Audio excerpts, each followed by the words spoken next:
السلام عليكم ورحمة الله وبركاته.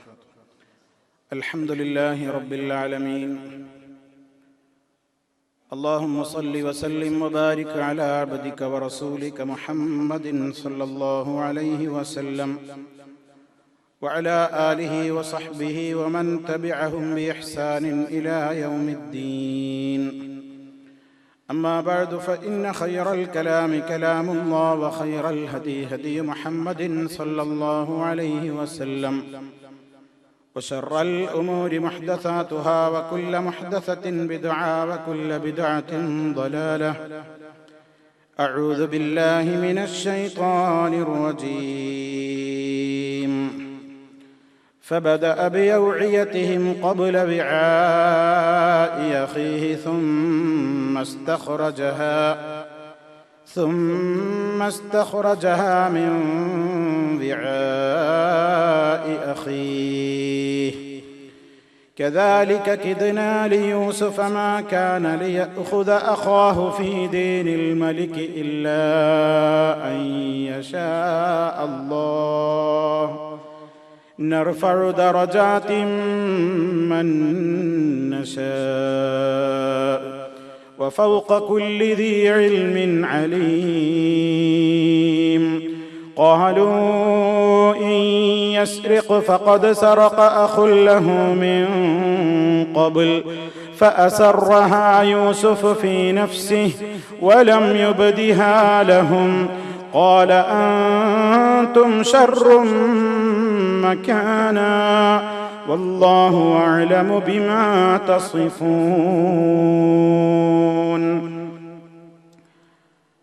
സ്നേഹമുള്ള സത്യവിശ്വാസികളെ, സഹോദരങ്ങളെ, മഹാനായ പ്രവാചകൻ യൂസുഫ് അലൈഹിസ്സലാമിനെ സംബന്ധിച്ച് പരിശുദ്ധ ഖുർആനിലൂടെ അള്ളാഹു നമ്മെ അറിയിച്ചിട്ടുള്ള ചരിത്ര യാഥാർത്ഥ്യങ്ങളിലൂടെയാണ് നമ്മൾ കടന്നുപോയിക്കൊണ്ടിരിക്കുന്നത്. അള്ളാഹുവിന്റെ മഹത്തായ അനുഗ്രഹത്താൽ ഈജിപ്തിലുള്ള ധനകാര്യ വകുപ്പ് കൈകാര്യം ചെയ്തുകൊണ്ടിരിക്കുവാനും ശേഷം ആ രാജ്യത്തേക്ക് ഭക്ഷ്യധാന്യങ്ങൾ വാങ്ങുവാനും ആവശ്യമുള്ള കാര്യങ്ങൾക്ക് വേണ്ടി സംഭരിക്കുവാനുമൊക്കെ വിവിധ രാജ്യങ്ങളിൽ നിന്ന് സഹോദരങ്ങൾ, വ്യത്യസ്തരായ ആളുകൾ എത്തിക്കൊണ്ടിരിക്കുന്നതിനിടയിൽ തന്റെ സഹോദരങ്ങളും അറിയാതെ അവിടേക്ക് എത്തിപ്പെട്ടതും തുടർന്നുണ്ടായ സംഭവ വികാസങ്ങളുമാണ് നമ്മൾ പറഞ്ഞുകൊണ്ടിരിക്കുന്നത്. അല്ലാഹു സുബ്ഹാനഹു വ തആല മഹാനായ യൂസുഫ് അലൈഹിസ്സലാമിന് തന്റെ സഹോദരനായ ബിന്യാമീൻ എന്ന് പറയുന്ന ആ സഹോദരനെയും കൂടെ നിർത്തുവാൻ വേണ്ടി ചില പ്രത്യേകമായ മുന്നൊരുക്കങ്ങൾ അള്ളാഹുവിന്റെ മഹത്തായ തൗഫീഖ് കൊണ്ട് യൂസുഫ് അലൈഹിസ്സലാമിന് തോന്നിപ്പിക്കുകയുണ്ടായി. അതിനെ സംബന്ധിച്ച് അള്ളാഹു പറയാണ്, നമ്മൾ കഴിഞ്ഞ ക്ലാസ്സിൽ പറഞ്ഞു, സഹോദരന്റെ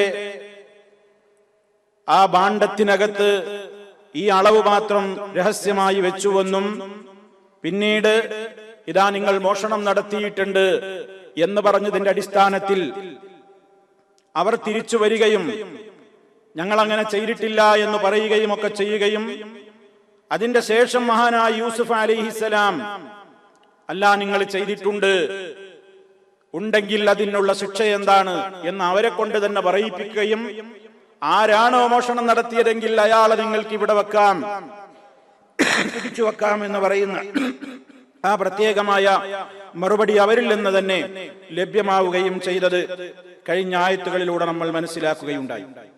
ചരിത്രം നിങ്ങൾ കഴിഞ്ഞ ക്ലാസ്സിൽ വന്നവരും വരാത്തവരൊക്കെ ഉണ്ടാകും, അതുകൊണ്ടാണ് അല്പം ആമുഖമായി അത് സൂചിപ്പിച്ചത്. അള്ളാഹു പറയാണ്, അങ്ങനെ യൂസുഫ് നബി അലൈഹിസ്സലാം കാണാതായിട്ടുള്ള ആ പാനപാത്രത്തിന്റെ അന്വേഷണാർത്ഥം അവരുടെ മുമ്പിൽ വെച്ച് തന്നെ അവരുടേതായ യാത്രാ സാധനങ്ങൾ പരിശോധിക്കാൻ ആരംഭിക്കുകയാണ്. മറ്റു സഹോദരങ്ങളുടെ പാത്രങ്ങളും അതുപോലെ തന്നെ ഭാണ്ഡങ്ങളുമാണ് ആദ്യമായി യൂസുഫ് അലൈഹിസ്സലാം പരിശോധിക്കാൻ ആരംഭിച്ചത്. നമുക്കറിയാം അതിന്റെ പിന്നിലടങ്ങിയിട്ടുള്ള രഹസ്യം. ആദ്യം തന്നെ സഹോദരനായ ബിന്യാമീനിന്റെ യാത്രാ ഒരുക്കങ്ങളോ അതല്ലെങ്കിൽ ആ യാത്രാ സൗകര്യങ്ങൾക്ക് വേണ്ടി കൊണ്ടുവന്നിട്ടുള്ള ഭക്ഷ്യധാന്യം നിറക്കുവാനുള്ള ചാക്കോ അല്ലെങ്കിൽ സഞ്ചിയോ ആദ്യം തന്നെ അത് തുറന്ന് പരിശോധിക്കാൻ മെനക്കെട്ടാൽ ആളുകൾക്ക് തോന്നും ഇതെന്തോ ഒരു തന്ത്രമാണ്. അതുകൊണ്ട് തന്നെ മറ്റു സഹോദരന്മാരുടെ സഞ്ചികളാണ് തുറന്ന് ആദ്യ പരിശോധനയ്ക്ക് വേണ്ടി യൂസുഫ് അലൈഹിസ്സലാം ഒരുക്കങ്ങൾ പൂർത്തിയാക്കിയത്. അതാണ് തന്റെ സഹോദരനായ ബിന്യാമീനിന്റെ സഞ്ചി തുറക്കുന്നതിന്റെ മുമ്പേ മറ്റു സഹോദരങ്ങളുടെ സഞ്ചികൾ തുറന്നു പരിശോധന ആരംഭിക്കുകയാണ് ചെയ്തത്. അങ്ങനെ ഓരോന്നും തുറന്നു നോക്കി, അതിലില്ല പാനപാത്രം. രണ്ടാമത്തെ തുറന്നു നോക്കി, അതിലില്ല. അങ്ങനെ അങ്ങനെ അവസാനമാണ് ബിന്യാമീനിന്റെ സഞ്ചി തുറന്നു നോക്കുന്നത്. അപ്പോൾ ആ തന്റെ സഹോദരന്റെ സഞ്ചിയിൽ നിന്ന് ആ അളവ് മാത്രം പുറത്തേക്കെടുത്തു. അതിനെപ്പറ്റി അല്ലാഹ് പറയാണ്, കദാലിക കിദ്നാ യൂസുഫ, ഇപ്രകാരം യൂസുഫിന് വേണ്ടി നാം തന്ത്രം പ്രയോഗിച്ചു. കാരണം അങ്ങനെ ഒരു തന്ത്രം പ്രയോഗിച്ചിട്ടില്ലെങ്കിൽ ആ സഹോദരനെ ഇവിടെ പിടിച്ചു വെക്കാൻ വേറെ ന്യായങ്ങളൊന്നുമില്ല.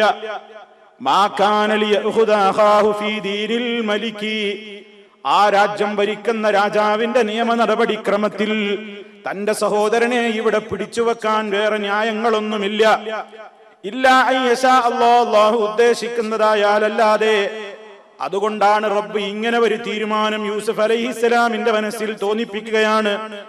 അവരും പറഞ്ഞല്ലോ, നിങ്ങൾ മോഷണം നടത്തിയിട്ടില്ലെങ്കിൽ പിന്നെ നടത്തിയെന്ന് തെളിയിക്കപ്പെട്ട് കഴിഞ്ഞാൽ എന്താണ് ശിക്ഷ, എന്താണ് പ്രതിഫലം എന്ന് ചോദിച്ചപ്പോൾ അവരുടെ തന്നെ നാവ് കൊണ്ട് പറയിക്കപ്പെടുകയും ചെയ്തു, ആരിൽ നിന്നാണോ മോഷണം തെളിയിക്കപ്പെടുന്നതെങ്കിൽ അദ്ദേഹത്തെ ഇവിടെ പിടിച്ചു വെക്കാം. അതവരെ ആദ്യം തന്നെ പറഞ്ഞിട്ടുണ്ട്. അല്ലാഹു സുബ്ഹാനഹു വ തആല തോന്നിപ്പിച്ചു കൊടുത്ത ആ തന്ത്രത്തിന്റെ അടിസ്ഥാനത്തിൽ യൂസുഫ് അലൈഹിസ്സലാം അങ്ങനെ തന്നെ ചെയ്തു. സഹോദരനെ പിടിച്ചു വെക്കാനുള്ള ആ സംവിധാനം, നർഫഉ ദറജാതിൻ മൻ നശാ, നാം ഉദ്ദേശിക്കുന്നവരുടെ പദവികളെ നാം ഉയർത്തിക്കൊടുക്കുന്നു. വഫൗഖ കുല്ലി ദീ ഇൽമിൻ അലീം, എല്ലാ അറിവുള്ളവരുടെയും മുകളിൽ അറിവുള്ള ഒരുവനുണ്ട്. ഏത് അറിവുള്ളവന്റെയും മേലെ അറിവുള്ള ഒരു നാഥനായ റബ്ബുണ്ട്. അള്ളാഹുവിന്റെ ആ അറിവും അവന്റെ ആ തീരുമാനവും അവൻ ചെയ്തിട്ടുള്ള പ്രത്യേകമായ ആ ഒരു തന്ത്രവുമാണ് ഇവിടെ യൂസുഫിന് സഹോദരനെ പിടിച്ചുവെക്കാൻ നിമിത്തമായത്. അല്ലെങ്കിൽ 11 ആളുകൾ വന്നിട്ട് അവരെല്ലാവരും തിരിച്ചു പോകുമ്പോ ഒരാളെ പിടിച്ചുവെക്കാൻ ന്യായമൊന്നുമില്ലല്ലോ. അതുകൊണ്ട് അള്ളാഹു തോന്നിപ്പിച്ചു കൊടുത്ത ആ ഒരു പ്രത്യേകമായ കാര്യത്തിന്റെ അടിസ്ഥാനത്തിൽ തന്നെയാണ് മഹാനവറുകൾ അങ്ങനെ ചെയ്തത്. ശരി, ഏതായാലും ഇപ്പോ മോഷണം നടന്നു, അതല്ലെങ്കിൽ കാണാതായ പാനപാത്രം, അളവുപാത്രം ബിന്യാമീനിന്റെ സഞ്ചിയിൽ നിന്ന് ലഭിച്ചു എന്നത് ശരിയാണല്ലോ. അപ്പൊ അവർക്ക് ജാള്യതയായി, അവർക്ക് മനസ്സിലായി ഇത് ശരിയാണ്. ഉടനെ അവരെന്താ ചെയ്യുന്നതെന്നറിയോ? ഞങ്ങളൊക്കെ ശുദ്ധരാണ് എന്ന് പറയാൻ പഴയകാല യൂസുഫ് നബി അലൈഹിസ്സലാമിനോടുള്ള ആ പകയും വിദ്വേഷവും ഒക്കെ വീണ്ടും പുറത്തെടുക്കുകയാണ്. വീണ്ടും അത് തന്നെ പുറത്തെടുക്കുകയാണ്. ഖാലൂ ഇൻ യസ്രിഖ ഫഖദ് സറഖ അഖുൽ ലഹു മിൻ ഖബ്ൽ, അവർ യൂസുഫിനോടാ പറയുന്നത്, ഇൻ യസ്രിഖ്, ഇവൻ മോഷണം നടത്തിയിട്ടുണ്ടെങ്കിൽ, ഇവൻ മോഷണം നടത്തിയവനാണെങ്കിൽ അത് അവന്റെ പാരമ്പര്യമാണ്. ഫഖദ് സറഖ അഖുൽ ലഹു മിൻ ഖബ്ൽ, അവന്റെ ഉമ്മയൊത്ത ഒരു സഹോദരൻ മുമ്പും മോഷണം നടത്തിയവനാണ്. യൂസുഫ് അലൈഹിസ്സലാമിനെ കുറിച്ചാണ് ആ പറയുന്നത്. പറയുന്നത് ആരോടാ? യൂസുഫ് അലൈഹിസ്സലാമിനോട് തന്നെ. ഇവന്റെ പാരമ്പര്യാണത്. ഞങ്ങളുടെയൊക്കെ ഉമ്മ വേറെ ഉമ്മാരാണ്, ഇവര് രണ്ടാളും ഒരു ഉമ്മാക്കും ബാപ്പുമ്മയും, ഞങ്ങളൊക്കെ വേറെ ഉമ്മയിലുള്ളവരും ഇവർ വേറൊരു ഉമ്മയിലുള്ള 2 മക്കളാണ്. ഞങ്ങളൊക്കെ ശുദ്ധന്മാരെ, ഞങ്ങൾക്ക് ആ പരിപാടിയില്ല, ഞങ്ങൾ മോഷണം നടത്താറില്ല, ഞങ്ങൾ അങ്ങനെ കുഴപ്പക്കാരല്ല. അതേ അവസരത്തിൽ ഇവൻ മോഷണം നടത്തിയിട്ടുണ്ട് എന്നാണോ എങ്കിൽ അതിൽ ഞങ്ങൾക്ക് പുതുമയൊന്നുമില്ല. ഇവന്റെ ഒരു സഹോദരൻ ഉണ്ടായിരുന്നു, അയാളും മോഷണം നടത്തിയിട്ടുണ്ട്. സുബ്ഹാനല്ലാഹ്, ആലോചിച്ചു നോക്കൂ, യൂസുഫ് നബി അലൈഹിസ്സലാമിന്റെ മനസ്സിൽ വരുന്നൊരു വിഷമം എത്രയായിരിക്കും. മനുഷ്യനൊരാളോട് അസൂയ വന്നു കഴിഞ്ഞാൽ അത് കാലാകാലം നിലനിൽക്കും എന്നുള്ളതിന്റെ ഒരു തെളിവ് കൂടിയാണിത് എന്ന് ഖുർആൻ വ്യാഖ്യാതാക്കൾ രേഖപ്പെടുത്തുകയാണ്. ഒരാളോടൊരു അസൂയ ഉണ്ടെങ്കിൽ ആ അസൂയ കുറെ കാലം കഴിഞ്ഞാൽ പിന്നെയും പുറത്തേക്ക് ഇങ്ങനെ വരുന്നു. അതാണ് അത് വളരെ കൃത്യമായി ഇതിൽ നിന്ന് വളരെ പ്രകടവുമാണ്. അതാണ് ഇത് വിശദീകരിച്ചപ്പോൾ ഒരു കവി പറഞ്ഞു, ഐനുൽ ഹസൂദി അലൈക ദഹ്റു ഹാരിസതൻ തുബ്ദിൽ മസാവിയ വൽ ഇഹ്സാന തുഖ്ഫീഹി ഇൽഖാക ബിൽ ബിശ്രി യുബ്ദീഹി മുകാശറതൻ വൽ ഖൽബു മുൽതഗിനുൻ ഫീഹി അല്ലദീ ഫീഹി. ഒരു അസൂയാലുവിന്റെ കണ്ണ് നിന്റെ നേരെ എന്നുണ്ടാകുന്നു, അതിങ്ങനെ തക്കം വാർത്ത് നടക്കുന്നു. നിന്നോടൊരാൾക്ക് അസൂയയുണ്ടോ, അയാൾ ഒരിക്കലത് പ്രകടിപ്പിച്ചത് മതിയാക്കുന്നൊന്നും വിചാരിക്കേണ്ടതില്ല. പിന്നെയും എന്തെങ്കിലും ചാൻസ് ഒത്താൽ നിന്റെ പേരിൽ ആരോപണങ്ങൾ പറയാനും ആ വകയും വിദ്വേഷവും അസൂയയൊക്കെ അവൻ പുറത്തു കെടുക്കും. തുബ്ദിൽ മസാവിയ, അവന്റെ തിന്മകളൊക്കെ വെളിച്ചത്ത് കൊണ്ടുവരും. എന്നാലോ നിന്നിലുള്ള നന്മകൾ അവൻ പറയൂല. എന്തെങ്കിലും ഒരു ഫാൾട്ട് നിന്നിലുണ്ടെങ്കിൽ ഉടനെ അസൂയാലു ചാടി വീണിട്ട് അത് പർവ്വതീകരിച്ചു പറയും. എന്നാൽ നിന്നിലുള്ള നന്മകളോ മിണ്ടൂലാതവൻ മൂടിവെക്കും. അതെല്ലാ അസൂയാലുക്കളുടെയും എക്കാലത്തുമുള്ള ഒരു സ്വഭാവമാണ്. എന്നാലോ ഈ അസൂയാലു നിന്നെ കണ്ടാലോ ആ അസൂയ അങ്ങനെയാണ് പ്രകടിപ്പിക്കൊന്നുമില്ല. നിനക്ക് മനസ്സിലാകാൻ പലപ്പോഴും കഴിയില്ല.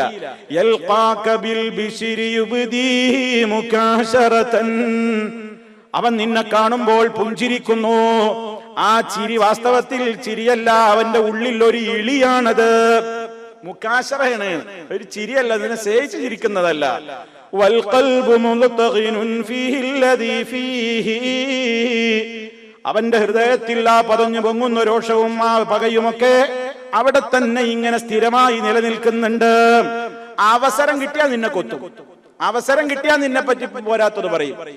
അത് എല്ലാ കാലത്തുമുള്ള അസൂയാലുക്കളുടെ ഒരു പ്രകൃതമാണ് എന്ന് ഒരു കവി പറയാണ് ഈ ആയത്ത് വിശദീകരിക്കുമ്പോൾ. നമ്മൾ മനസ്സിലാക്കണം, ഇവിടെ യൂസുഫ് നബി അലൈഹിസ്സലാമിനെ എന്തോ ചെയ്തതാണ്. ഇപ്പോഴും ആ പക പോയിട്ടില്ല. ഒരു ചാൻസ് വീണ് കിട്ടിയപ്പോ, അല്ലെങ്കിൽ അത് പറയേണ്ട കാര്യമുണ്ടോ? ഇവൻ മോഷണം നടത്തിയിട്ടുണ്ടെങ്കിൽ അത് ഇവന്റെ പാരമ്പര്യമാണ്. ഇവന്റെ ഒരു സഹോദരൻ ഇക്കാക്കുണ്ടായിരുന്നു മുമ്പ്, അയാളും മോഷണം നടത്തി പരിചയമുള്ള ആളാണ്. എന്തെങ്കിലും പറയണ്ടേ? അപ്പോഴും ആ രോഷം പുറത്തേക്ക് എടുത്തു പറയാണ്. അത് കേട്ടപ്പോ ഫഅസറഹാ യൂസുഫ് ഫീ നഫ്സിഹി വലം യുബ്ദിഹാ ലഹും, യൂസുഫ് അലൈഹിസ്സലാം അത് മനസ്സിൽ ഒതുക്കി പിടിച്ചു. അൻതും ശർറും മകാനാ, നിങ്ങളുടെ നിലപാട് വളരെ മോശം തന്നെ. എത്ര ദുഷിച്ച മനസ്സാണ് ഇപ്പോഴും എപ്പോഴും വളരെ മോശമായ നിലപാടിലാണല്ലോ നിങ്ങൾ ഉള്ളത് എന്ന് അവര് കേൾക്കാതെ സ്വയം ഇങ്ങനെ മനസ്സിൽ പറഞ്ഞു. വല്ലാഹു അഅലമു ബിമാ തസിഫൂൻ, നിങ്ങൾ വർണ്ണിക്കുന്ന കാര്യങ്ങളിൽ നിന്നെല്ലാം അതിന്റെയൊക്കെ സത്യാവസ്ഥ എന്താണെന്ന് അല്ലാഹു ആണ് ഏറ്റവും അറിവുള്ളവൻ. നിങ്ങൾ എന്തു പറഞ്ഞാലും വിരോധമില്ല, റബ്ബിനറിയാമല്ലോ. എന്നാലും നിങ്ങളുടെ മനസ്സ് വല്ലാതെ ആ മോശമായ നിലപാടിൽ തന്നെയാണല്ലോ ഇപ്പോഴുമുള്ളത്. ഒന്നും അവരുടെ മുമ്പിൽ പ്രകടിപ്പിക്കാതെ മനസ്സിൽ മാത്രം പറഞ്ഞ് അപാരമായി യൂസുഫ് അലൈഹിസ്സലാം സഹിക്കുകയാണ്, ക്ഷമിക്കുകയാണ്. മുമ്പ് കാലത്ത് കാണിച്ച ക്രൂരതകളൊക്കെ നിലനിൽക്കെ തന്നെ ഇപ്പോൾ തന്റെ പേരിൽ ഈ സഹോദരന്മാരെ മോഷണ കുറ്റവും കൂടി ചാർത്തിയിരിക്കുന്നു. എന്നിട്ടും മഹാനവറുകൾ ക്ഷമ കൈവിടാതെ, സഹനം കൈവിടാതെ ആ നിലക്ക് വളരെ ക്ഷമയോടെ അവരുടെ മുന്നിൽ ഇടപെടുന്നു. ഇതുപോലെയുള്ള സഹനമാണ് മഹാനവറുകളെ ഈ നിലയിൽ എത്തിച്ചതും. ഓരോ ഘട്ടങ്ങളിലും ഇതുപോലെ പലതും കഴിഞ്ഞല്ലോ. അപ്പോഴൊക്കെ സഹിച്ച പാരമ്പര്യമുണ്ട്, സഹിച്ചിട്ടുണ്ട്, ക്ഷമിച്ചിട്ടുണ്ട്. അത് തന്നെയാ മഹാനവറുകളെ ഈ ഒരു സ്ഥാനത്തേക്ക് എത്തിച്ചതും. ശരി, അപ്പൊ അവർക്ക് കാര്യം ബോധ്യമായല്ലോ. അപ്പൊ ഈ വിചാരിക്കാത്ത സഹോദരൻ ഈ ബിന്യാമീനെയാണ് പിടിച്ചു വെക്കുക എന്ന് ഉറപ്പായി. അതൊരിക്കലും അവർക്ക് ചിന്തിക്കാൻ കഴിയുന്നില്ല. കാരണം ബാപ്പയോട് എന്തും പറഞ്ഞിട്ടാ രണ്ടാമത് പിന്നെയും പ്രയാസങ്ങളൊക്കെ പറഞ്ഞു പോയിട്ടില്ലെങ്കിൽ നമുക്ക് ഭക്ഷണം കിട്ടൂല, ഒരാളുടെ അളവ് കുറഞ്ഞു പോകും, അതുകൊണ്ട് എന്തായാലും സഹോദരനെ കൂട്ടിച്ചെല്ലണം, ആളെ എണ്ണം കൊടുക്കണം, എന്നാലേ നമ്മുടെ സത്യസന്ധത ബോധ്യപ്പെടുത്താൻ ഉതകൂ എന്നൊക്കെ പറഞ്ഞ് യഖൂബ് അലൈഹിസ്സലാമിന് മനസ്സോട് പറഞ്ഞയച്ചതാ. ആ ആളെ തന്നെ പിടിച്ചു വെക്കുക എന്ന് പറഞ്ഞാലോ അതവർക്ക് സഹിക്കാനായില്ല. അതുകൊണ്ട് അവർ യൂസുഫ് അലൈഹിസ്സലാമിനോടൊരു അപേക്ഷ പറയാണ്. قالوا يا أيها العزيز إن له أبا شيخا كبيرا فخذ أحدنا مكانه إنا نراك من المحسنين قال معاذ الله أن نأخذ إلا من وجدنا متاعنا عنده إنا إذا لظالمون. അവർ പറയാൻ തുടങ്ങി, യാ അയ്യുഹൽ അസീസ്, ഈ മഹാനായ വ്യക്തിത്വമേ, വളരെ സ്നേഹത്തോടെ ബഹുമാനത്തോടെ ആദരവോടെ അഭിസംബോധന ചെയ്യുന്ന രീതിയാണത്. യാ അയ്യുഹൽ അസീസ്, അന്തസ്സുള്ളവനെ. ആ ഭരണാധികാരിയെ അവർ വിളിക്കുകയാണ്. യൂസഫാന്ന് അറിയില്ലല്ലോ. അദ്ദേഹത്തോട് അവർ പറയാണ്, ഇന്ന ലഹു അബൻ ശൈഖൻ കബീറാ, ഇവന് വളരെ പ്രായമുള്ള വൃദ്ധനായ ഒരു ഉപ്പയുണ്ട് വീട്ടിൽ.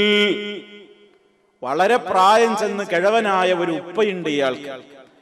അതുകൊണ്ട് ഫഖുദ് അഹദനാ മകാന, ഞങ്ങളെ അദ്ദേഹത്തെ ഇവന്റെ സ്ഥാനത്ത് ഞങ്ങളിൽ ഒരുവനെ നിങ്ങൾ ഇവിടെ പിടിച്ചു വെക്കണം, എന്നിട്ട് അവനെ വിട്ടുതരണം. കാരണം അവനെ കണ്ടില്ലെങ്കിൽ വല്ലാത്ത പ്രയാസത്തിലായി പോകും ഞങ്ങളുടെ വൃദ്ധനായ പിതാവ്. അതുകൊണ്ട് എന്ത് വില കൊടുത്തും അവന് ഞങ്ങൾക്ക് തിരികെ തരണം. പകരം ഞങ്ങളിൽ ഒരാളെ നിങ്ങൾക്ക് ഇവിടെ പിടിച്ചു വെക്കുകയും ചെയ്യാം. ഇന്നാ നറാക മിനൽ മുഹ്സിനീൻ, തീർച്ചയായും താങ്കളെ ഞങ്ങൾ നന്മ ചെയ്യുന്നവരുടെ കൂട്ടത്തിലായിട്ടാണ് കാണുന്നത്. അതുകൊണ്ട് ഞങ്ങളുടെ ഈ അപേക്ഷ സ്വീകരിച്ചാലും. യൂസുഫ് അലൈഹിസ്സലാം മറുപടി കൊടുക്കുകയാണ്, ഖാല മആദല്ലാഹ്, അല്ലാഹുവിൽ അഭയം, മൻ നഅഖുദ ഇല്ലാ മൻ വജദ്നാ മതാഅനാ ഇൻദഹു, ആരുടെ കയ്യിലാണ് ഞങ്ങളുടെ ചരക്ക് ഞങ്ങൾ കണ്ടെത്തിയതെങ്കിൽ അവനെയല്ലാതെ മറ്റൊരാളെ പിടിച്ചു വെക്കുന്ന പ്രശ്നമേ ഇല്ല. അങ്ങനെ ഞങ്ങൾ ചെയ്താലോ ഞങ്ങൾ ദുൽമ് ചെയ്തവരായി പോകും. അതുകൊണ്ട് പാപം ചെയ്യാത്തവരെ ഇവിടെ പിടിച്ചു വെക്കാൻ ഞങ്ങൾക്ക് നിവൃത്തിയില്ലല്ലോ. അത് ഞങ്ങൾ ചെയ്താൽ ഞങ്ങളുടെ ഭാഗത്ത് നിന്ന് ദുൽമായി പോകും. അതുകൊണ്ട് ഈ ബിന്യാമീനെ വിട്ടുതരാൻ നിവൃത്തിയില്ല. അതുകൊണ്ട് നിങ്ങളിൽ ഒരാളെ പകരമെടുത്ത് അവനെ മോചിപ്പിക്കാനും നിവൃത്തിയില്ല. നിങ്ങളുടെ അപേക്ഷ സ്വീകരിക്കാൻ നിർവാഹമില്ല എന്ന് മഹാനായ യൂസുഫ് അലൈഹിസ്സലാം അവരോട് പറയുന്നു. അപ്പൊ ബിന്യാമീനെ വിട്ടുകിട്ടൂലെന്ന് ഉറപ്പായി. അപ്പൊ അവര് ധർമ്മസങ്കടത്തിലായി. ഇനിയിപ്പോ എന്താണ്, എങ്ങനെയാണ് ബാപ്പനെ, ബിന്യാമീനില്ലാതെ എങ്ങനെയാണ് ബാപ്പയുടെ സമീപത്തേക്ക് തിരികെ പോവുക? ആ അവസരത്തിൽ അവരൊരു കൂടിയാലോചന നടത്തി എന്ന് ഖുർആൻ പറയാം. ഫലമ്മസ്തൈഅസൂ മിൻഹു ഖലസൂ നജിയാ ഖാല കബീറുഹും അലം തഅലമൂ അന്ന അബാകും ഖദ് അഖദ അലൈക്കും മൗസിഖൻ മിനല്ലാഹി വമിൻ ഖബ്ലു മാ ഫറത്തും ഫീ യൂസുഫ് فلن أبرح الأرض حتى يأذن لي أبي أو يحكم الله لي وهو خير الحاكمين ارجعوا إلى أبيكم فقولوا يا أبانا إن ابنك سرق وما شهدنا إلا بما علمنا وما كنا للغيب حافظين فلما استيأسوا منه خلصوا نجيا. ബിന്യാമീനെ വിട്ടുകിട്ടൂല, നമ്മൾ ഒറ്റക്ക് പോകേണ്ടി വരും എന്ന് അവർക്ക് മനസ്സിലായപ്പോൾ അവരെല്ലാവരും കൂടെ വളരെ ധർമ്മസങ്കടത്തിലും പ്രയാസത്തിലുമായിട്ട് ഒരു സ്വകാര്യം പറയുന്നതിന് വേണ്ടി അവിടെ നിന്ന് മറ്റൊരു ഭാഗത്തേക്ക് ഇങ്ങനെ ഒഴിഞ്ഞു നിന്നു. എന്താ നമ്മൾ ചെയ്യാന്നിങ്ങനെ ആലോചിച്ചു. ഖാല കബീറുഹും, അവരുടെ കൂട്ടത്തിലെ വലിയവനായ ഇക്കാക്ക പറഞ്ഞു, അലം തഅലമൂ, നിങ്ങൾക്കറിയില്ലേ, അന്ന അബാകും ഖദ് അഖദ അലൈക്കും മൗസിഖൻ മിനല്ലാഹ്, നിങ്ങളുടെ പിതാവ് നിങ്ങളോട് കരാറെടുത്തത് നിങ്ങൾ മറന്നുപോയോ? അവനെ കൊണ്ടുവരുമെന്നും അത് ഞങ്ങൾ ഏറ്റുവെന്നും അള്ളാന്റെ പേരിൽ നിങ്ങൾ കരാറെടുത്തത് ബാപ്പയോട് കരാറ് പറഞ്ഞത് നിങ്ങൾക്കറിയില്ലേ? മാത്രമല്ല വമിൻ ഖബ്ലു മാ ഫറത്തും ഫീ യൂസുഫ, ഇതുപോലെ തന്നെ പണ്ട് യൂസുഫിന്റെ കാര്യത്തിലും അങ്ങനെ കരാറ് പറഞ്ഞിട്ട് യൂസുഫിനെ കൂട്ടിക്കൊണ്ടുപോയിട്ട് പിന്നെ ബാപ്പയോട് കരാറ് ലംഘിച്ച് അതിൽ വീഴ്ച വരുത്തിയതും യൂസുഫിന്റെ കാര്യത്തിൽ നമ്മൾ കാണിച്ച വീഴ്ചയും നിങ്ങളുടെ ഓർമ്മയിലില്ലേ? അതുകൊണ്ട് ഞാനൊരു കാര്യം പറയട്ടെ നിങ്ങളോട്, ഫലൻ അബ്റഹൽ അർള, ഞാൻ ഈ നാട് വിട്ട് പോകുകയേയില്ല, ഹത്താ യഅ്ദന ലീ അബീ, എന്റെ ഉപ്പ എന്നോട് പറയണം, മോനെ നീ ഇങ്ങോട്ട് വന്നോ എന്ന് എനിക്കെന്റെ ഉപ്പ പെർമിഷൻ തരുവോളം ഈ നാട് വിട്ട് ഞാൻ എന്റെ ബാപ്പയുടെ അടുത്തേക്ക് വരാൻ ഒരുക്കമല്ല. ഔ യഹ്കുമല്ലാഹു ലീ, അതല്ലെങ്കിൽ അല്ലാഹ് എന്റെ കാര്യത്തിൽ ഒരു തീരുമാനം പറയുവോളം എന്റെ സഹോദരനെ എനിക്ക് തിരിച്ചു തന്നുകൊണ്ടോ അതല്ലെങ്കിൽ മറ്റേതെങ്കിലും വിധേനയോ ഒരു തീരുമാനം എനിക്ക് റബ്ബ് തരാതെ ഞാൻ ഇവിടെ നിന്ന് പോകുന്ന പ്രശ്നമില്ല. വഹുവ ഖൈറുൽ ഹാകിമീൻ, തീരുമാനമെടുക്കുന്നവരിൽ ഉത്തമനാണല്ലോ റബ്ബ്. അങ്ങനെ ഈ സഹോദരൻ അദ്ദേഹം പറയാണ്, ഈ കാര്യങ്ങളൊക്കെ പറയാണ്, നിങ്ങൾ വളരെ സീരിയസ് ആയ വിഷയമാണ്, നിങ്ങൾ എന്താ വിചാരിച്ചത്? മുമ്പ് യൂസുഫിന്റെ കാര്യത്തിലും നമ്മൾ വീഴ്ച വരുത്തി, ഇപ്പൊ ബിന്യാമീനെ കൊണ്ടുവരുമ്പോഴും ബാപ്പനോട് കരാടെത്തതാണ്. അതുകൊണ്ട് എനിക്കിഞ്ഞ് ബാപ്പന്റെ മുഖത്ത് നോക്കാൻ വരാൻ വയ്യ, നിങ്ങൾ പോകുകയാണെങ്കിൽ പോയിക്കോ, ഞാനില്ല, ഞാൻ ഇവിടെ തന്നെ നിൽക്കാണ്, എനിക്കെന്റെ പിതാവ് അനുവാദം തരണം, നീ വന്നോന്ന് പറഞ്ഞിട്ട് നിങ്ങളൊക്കെ ആരെയും എന്നെ വിളിക്കാമെന്നാലേ ഇനി ഞാൻ വരൂ. അതല്ലെങ്കിൽ എന്താണ് റബ്ബിന്റെ ഒരു തീരുമാനം, അത് നടന്നാലേ ഞാൻ വരൂ. അതുകൊണ്ട് ഇർജിഉ ഇലാ അബീക്കും, നിങ്ങളൊക്കെ നിങ്ങളുടെ ഉപ്പയുടെ അടുത്തേക്ക് മടങ്ങിച്ചെല്ല്. ഫഖൂലു, എന്നിട്ട് ഉപ്പയോട് നിങ്ങൾ പറയണം, യാ അബാനാ, ഞങ്ങളുടെ പിതാവേ, ഇന്ന ബനക സറഖ, താങ്കളുടെ പുത്രൻ മോഷണം നടത്തിയിട്ടുണ്ട്. വമാ ശഹിദിനാ ഇല്ലാ ബിമാ അലിംനാ, ഞങ്ങൾ മനസ്സിലാക്കിയ കാര്യത്തിനല്ലാതെ ഞങ്ങൾ സാക്ഷി പറയുന്നില്ല, ഞങ്ങൾ കളവ് പറയുന്നവരല്ല, ഞങ്ങളുടെ അനുഭവവും യാഥാർത്ഥ്യത്തിൽ നിന്നാ ഞങ്ങൾ നിങ്ങളോട് സാക്ഷി പറയുന്നത് ഉപ്പാ. വമാ കുന്നാ ലിൽ ഗൈബി ഹാഫിളീൻ, അദൃശ്യ കാര്യങ്ങളെ കുറിച്ചൊന്നും ഞങ്ങൾക്കറിയില്ലല്ലോ, ഞങ്ങൾക്ക് എന്താ വരാൻ പോകുന്നതും എന്താ സംഭവിക്കാവുന്നും ഞങ്ങൾക്കറിയില്ലല്ലോ. പക്ഷെ എങ്ങനെയാണ് സംഭവിച്ചിട്ടുള്ളത്? അതുകൊണ്ട് അവനെ തരൂല, അവനെ കിട്ടൂല, അവനവിടെ പിടിച്ചു വെച്ചിട്ടുണ്ട്, അവൻ മോഷണം നടത്തിയിട്ടുണ്ട്, അതുകൊണ്ട് അവനെ വിട്ടു തന്നിട്ടില്ല. ഒരു ഇക്കാക്കയും അവിടെ തന്നെ നിൽക്കുകയാണ്, നിങ്ങൾ പെർമിഷൻ കൊടുത്താലല്ലാതെ വരൂലെന്നും പറഞ്ഞിട്ട്. അപ്പൊ ഞങ്ങൾ ബാക്കിയുള്ളവര് പോന്നിരിക്കുകയാണ്. ഈ പറയുന്ന കാര്യത്തിൽ നിങ്ങൾക്ക് വല്ല സംശയമുണ്ടോ? ഞങ്ങൾ പറയുന്നത് ശരിയല്ലെന്ന് നിങ്ങൾക്ക് വല്ല അഭിപ്രായവും ഉപ്പാക്ക് തോന്നുന്നുണ്ടോ? എങ്കിൽ വസ്അലിൽ ഖറിയതല്ലതി കുന്നാ ഫീഹാ والعير التي أقبلنا فيها وإنا لصادقون واسأل القرية التي كنا فيها, ഞങ്ങൾ ഉണ്ടായിരുന്നത് ഏതൊരു നാട്ടിലാണോ ആ നാട്ടുകാരോടൊന്ന് പോയിട്ട് ബാപ്പ ചോദിച്ചു നോക്ക്. ഈജിപ്തിൽ മുഴുവനും പാട്ടാണ്. കനാനിൽ നിന്ന് വന്നിട്ടുള്ള ഒരു സംഘത്തിൽ നിന്ന് ഒരാൾ മോഷണം നടത്തിയിട്ട് ഭരണാധികാരി അദ്ദേഹത്തെ പിടിച്ചു വെച്ചിരിക്കുന്നു എന്ന കാര്യം ഈജിപ്തിൽ മുഴുവനും പാട്ടാണ്. അതുകൊണ്ട് ഞങ്ങൾ സത്യമാണ് ഉപ്പാ പറയുന്നത്. താങ്കൾക്കതിൽ വല്ല സംശയവും ഉണ്ടെങ്കിൽ ആ രാജ്യക്കാരോട് പോയിട്ടൊന്ന് ചോദിച്ചു നോക്ക്. ഞങ്ങൾ ഏതൊരു കച്ചവട സംഘവും യാത്രാ സംഘവുമായിട്ടാണോ ഞങ്ങൾ ഇങ്ങോട്ട് മടങ്ങി വന്നതെങ്കിൽ ഞങ്ങളല്ലാത്ത വേറെയും സംഘക്കാര് ഞങ്ങളുടെ സംഘത്തിലുണ്ട്, ആളുകളിലുണ്ട്, അവരോടും ഉപ്പാക്ക് ചോദിക്കാം. നിശ്ചയം ഞങ്ങൾ സത്യമാണ് പറയുന്നത്, സത്യം തന്നെയാണ് ഞങ്ങൾ പറയുന്നത്. യാക്കൂബ് അലൈഹിസ്സലാം പറഞ്ഞു, ഖാല ബൽ സവ്വലത് ലക്കും അൻഫുസുകും അംറാ ഫസബ്റുൻ ജമീൽ അസല്ലാഹു അൻ യഅതിയനി ബിഹിം ജമീഅ ഇന്നഹു ഹുവൽ അലീമുൽ ഹകീം വതവല്ലാ അൻഹും وقال يا أسفا على يوسف وبيضت عيناه من الحزن فهو كظيم. അദ്ദേഹം പറഞ്ഞു, ഇത് കേട്ടപ്പോ അങ്ങനെയൊന്നും സംഭവിക്കൂല, എന്റെ മോൻ അങ്ങനെ മോഷണം നടത്തൊന്നുമില്ല, പക്ഷെ നിങ്ങൾക്ക് എന്തോ തോന്നിയിട്ടുണ്ട്. ബൽ സവ്വലത് ലക്കും അൻഫുസുകും അംറാ, നിങ്ങളുടെ കാര്യത്തിൽ നിങ്ങൾക്കെന്തോ തോന്നിയിട്ടുണ്ട്. പണ്ട് യൂസുഫ് അലൈഹിസ്സലാമിനെ ചെന്നായി പിടിച്ചു ഉപ്പാ എന്ന് വന്ന് പറഞ്ഞപ്പോഴും ഇതേ മറുപടിയാണ് യാക്കൂബ് അലൈഹിസ്സലാം അവരോടും പറഞ്ഞത്. ബൽ സവ്വലത് ലക്കും അൻഫുസുകും, നിങ്ങൾക്കെന്തോ തോന്നിയിട്ടുണ്ട്, എന്തോ സംഭവിച്ചിട്ടുണ്ട്. എന്താണെന്ന് മഹാനവറുകൾക്കും മനസ്സിലായിട്ടില്ല. എന്നാലോ എന്തോ ഒന്ന് സംഭവിച്ചിട്ടുണ്ട്, അത് നിങ്ങൾക്ക് തോന്നിയതാണ്, നിങ്ങളെന്തോ ചെയ്തതാണ്. ഫസബ്റുൻ ജമീൽ, ആകയാൽ ഭംഗിയായി ക്ഷമിക്കുക തന്നെ. ആ ഘട്ടത്തിലും രണ്ടാമത്തെ മകനും നഷ്ടപ്പെട്ടില്ലേ, മൂന്നാമത്തെ മകനും അവിടെയാണ്. എന്താ ഈ പറയുന്നതൊക്കെ സത്യാണെന്ന് അറിയുകയുമില്ല. എല്ലാവരെയും മൂന്നാളുകളെ ഇപ്പോ നഷ്ടപ്പെട്ടല്ലോ. യൂസുഫ് അലൈഹിസ്സലാം പതിറ്റാണ്ടുകൾക്ക് മുമ്പേ നഷ്ടപ്പെട്ടു. ബിന്യാമീനും മറ്റൊരു സഹോദരനും ഇപ്പോഴും നഷ്ടപ്പെട്ടു. സബറും ജമീൽ, ഭംഗിയായി ക്ഷമിക്കുക തന്നെ. എന്നിട്ട് മഹാനവറുകൾ അതാ റബ്ബിനെ കുറിച്ചുള്ള തന്റെ ആ ശുഭപ്രതീക്ഷ എടുത്തുകൊണ്ട് പറയാണ്, അസല്ലാഹു അൻ യഅതിയനി ബിഹിം ജമീആ. അല്ലാഹു ഉദ്ദേശിക്കുന്നുവെങ്കിൽ അല്ലാഹയായേക്കാം, അവരെ മുഴുവനും എന്റെ അടുത്തേക്ക് കൊണ്ടുവരുന്നവനായേക്കാം. യൂസഫും ബിന്യാമീനും ഈ മറ്റേ മോനും ഒക്കെ എല്ലാവരെയും കൂടെ റബ്ബ് എന്റെ അടുത്തേക്ക് കൊണ്ടുവന്ന് തന്നേക്കാം.